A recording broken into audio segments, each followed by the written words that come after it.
Tensions are on the rise again between Israel and the Palestinian territory. In the latest, Israel has carried out its first airstrikes on the Gaza Strip in months. The strikes are said to be in response to a rocket fired from the Palestinian enclave. खोजी TV के मुअज़्ज़िज़ दोस्तों, Hamas ने Israel पर missile दाग दिया है। जवाब में इसराइली कुत्तों ने गजा पर शदीद बमबारी की, जिसने हालात को मजीद कशीदा बना दिया है। हमास के सरबराह ने गुज़श्ता रोज क्या ऐलान किया?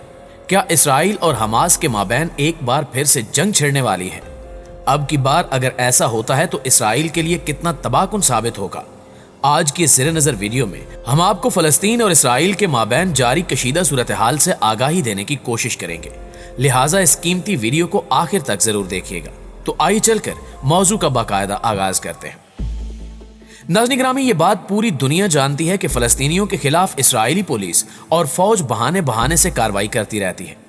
मस्जिद अक्सा में दाखिल होकर फ़लस्तीनियों के खिलाफ इसराइली पुलिस की हालिया कार्रवाई कोई हैरत की बात नहीं। हैरत इस बात पर भी नहीं है कि चंद एक मुस्लिम ममालिक ने ही इस वाक़े की मजम्मत करके रस्म मजम्मत अदा की और इंसानों की आज़ादी की बातें करने वाले आलमी लीडरान ने लब कुशाई की जहमत भी गवारा नहीं की। गुज़श्ता चंद दिनों से फ़लस्तीन लहूलुहान है और इसराइली कुत्ते बर्बरियत की दास्तान रकम कर रहे हैं। रमज़ानुल मुबारक के पहले जुमे से शुरू होने वाला ये तसादुम खौफनाक सूरत हाल इख्तियार कर चुका है और इसराइली फोर्सेज ने मुस्लिम इलाकों पर डायरेक्ट बमबारी शुरू कर दी है, जिससे आप अंदाजा लगा सकते हैं कि हालात किस जानिब जा रहे हैं।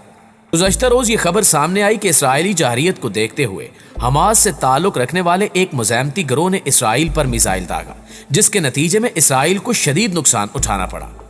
जवाबी कार्रवाई में इसराइली फोर्सेज ने गजा की पट्टी पर शदीद बमबारी की और इस बमबारी में कई मुसलमान शहीद हो गए।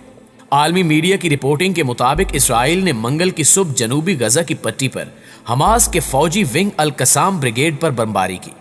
ये बमबारी फ़लस्तीन के एक ग्रुप की जानिब से गजा की पट्टी के साथ इसराइली कस्बे पर शेल फायर करने के जवाब में की गई, जिससे कशीदगी में इजाफा हुआ। इसराइल की जानिब से यरूशलेम और मगरबी किनारे खसूसन जेनिन में हमलों के बाद फ़लस्तीनी ग्रुपों की जानिब से दी गई धमकियों के कई माह बाद गजा से मिसाइल फायर हुआ है। फ़लस्तीनियों की जानिब से इसराइली शहरों में फायरिंग से कई अफराद के हलाक और जख्मी होने के बाद रमज़ान के आगाज से ही शुमाल मगरबी किनारे और यरूशलेम में सूरत हाल बिगड़ गई।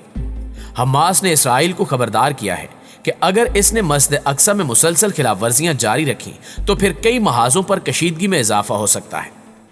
उधर बैरूत में मुकीम इस्लामी जिहाद के सेक्रेटरी जनरल ज़ियादुल नखला, जिन्हें ईरान की हिमायत हासिल है, उन्होंने इसराइली फोर्सेस को धमकी दी है कि अगर हमले बंद न हुए तो वो इसराइल का मुकाबला करेंगे।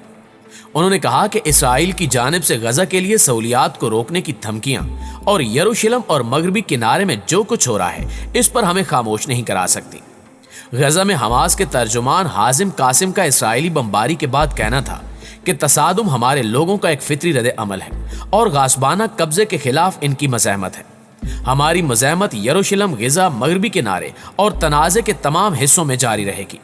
इसराइल की जानिब से कुछ खाली जगहों पर की गई बमबारी हमारे फ़लस्तीनी अवाम को यरूशलेम शहर और मस्जिद अक्सा के दिफा से रोकने की नाकाम कोशिश है।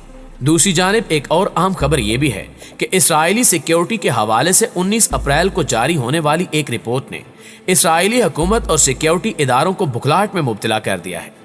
रिपोर्ट में इंकिशाफ किया गया कि इसराइली सिक्योरिटी इदारे ये सलाहियत और तैयारी नहीं रखते कि फ़लस्तीनियों के साथ झड़पों को रोक सकें। ये झड़पें ग्रीन लाइन के अंदर 1948 के फ़लस्तीनी कस्बों तक फैल सकती हैं। ये रिपोर्ट एक ऐसे वक्त में सामने आई है जब इसराइली वज़ीर-ए-आज़म नफ्ताली बेनेट ने अपनी हुकूमत के इस फैसले पर फख्र का इजहार किया कि सिक्योरिटी इदारों को मकबूजा फ़लस्तीन में सिक्योरिटी जारियत का मुकाबला करने के लिए पूरी आज़ादी दे दी गई है। मुअज़्ज़िज़ दोस्तों, अंदर की एक खबर के मुताबिक नफ्ताली बेनेट फ़लस्तीनी इराज़ी बिलखसूस बैतुल मक़दस और मस्जिद अक्सा के इलाके में सिक्योरिटी सूरत हाल का जायजा लेने के लिए रोज़ाना की बुनियाद पर इजलास मुनक्किद कर रहे हैं। इनकी कोशिश है कि किसी भी मुतवक्के मंजरनामे के लिए अस्करी तौर पर तैयार रहा जाए। इस सिलसिले में आखिरी इजलास के बाद बेनेट ने जोर दिया कि किसी भी बड़ी जारियत को रोकने के लिए इंतहाई कोशिशें जारी रखी जाए और फ़लस्तीनी नौजवानों के साथ आनी हाथों से निपटा जाए। इस हवाले से इसराइली वज़ीर-ए-आज़म ने सिक्योरिटी इदारों को तसर्रुफ की मुकम्मल आज़ादी देने का ऐलान किया ताकि इसराइल के शहरियों को अमन की फ़राहमी यकीनी बनाने के लिए मतलूबा इक़दाम किए जा सकें। इसराइली सिक्योरिटी के हवाले से जारी हालिया रिपोर्ट में पूरी वज़ाहत से कहा गया कि सिक्योरिटी इदारे किसी भी बड़ी जारियत का मुकाबला करने की तैयारी नहीं रखते।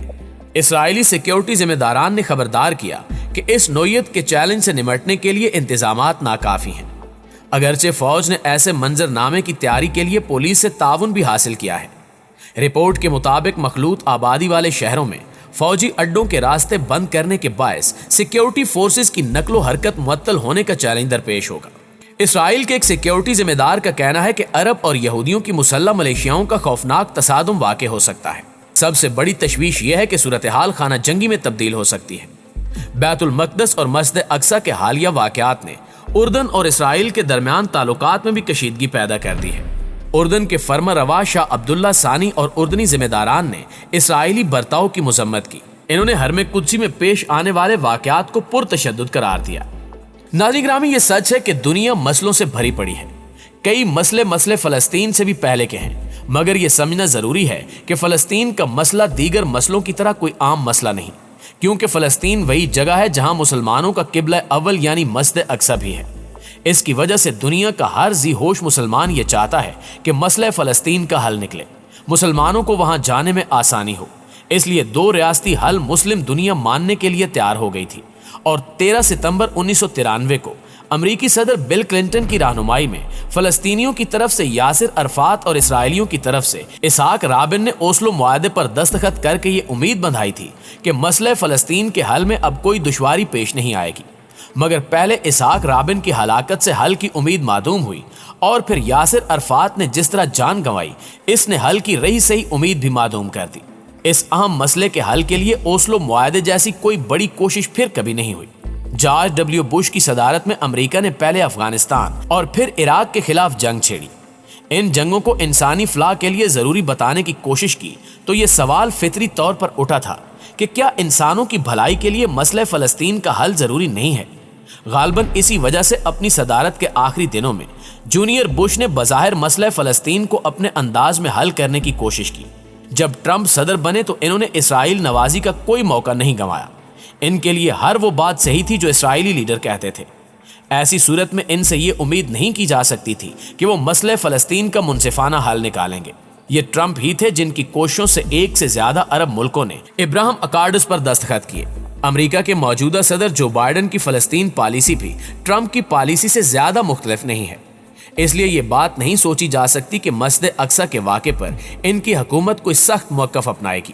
یہ بات بھی نہیں سوچی جا سکتی کہ اس طرح کے واقعے کا اثر اسرائیل کے ان عرب ملکوں سے تعلقات پر پڑے گا جن کے لیے اس کی دوستی بڑی اہمیت کی حامل ہے۔